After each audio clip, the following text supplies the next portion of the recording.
Gedim biraz ağlayım, elə astaca ürəyimi gizlədim yastığımın altında. Pəncərəmi açaraq kövrəlmiş ürəyimi bəlkə həyətə atım həyatın ağuşuna. Yox, yaxşısı budur ki gedim biraz ağlayım, elə astaca gedim biraz ağlayım. Yox, yaxşısı budur ki gedim biraz ağlayım, elə astaca gedim biraz ağlayım. Kimse duyup düşmesin kederimden, qəmimden. Durup yol alım bağa, astaca ağlamağa.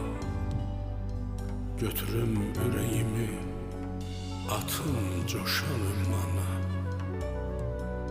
Dalgaların koynunu hiç dinədə bilməsin. Niye sığmır sineme? Gah tufan, gah da rüzgar apardıkça uzağa.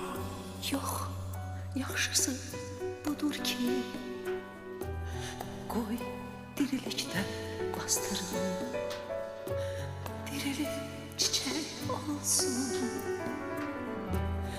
ya da ki bala tutun,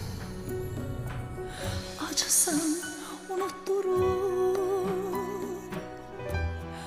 Özümü aldatsam da koyru avutturun, acısın unutturun. Yox, yaxşısı budur ki gedim biraz ağlayım,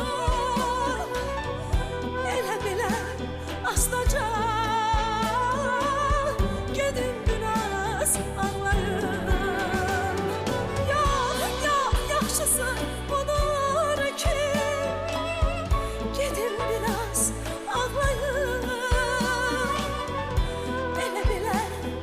Astaca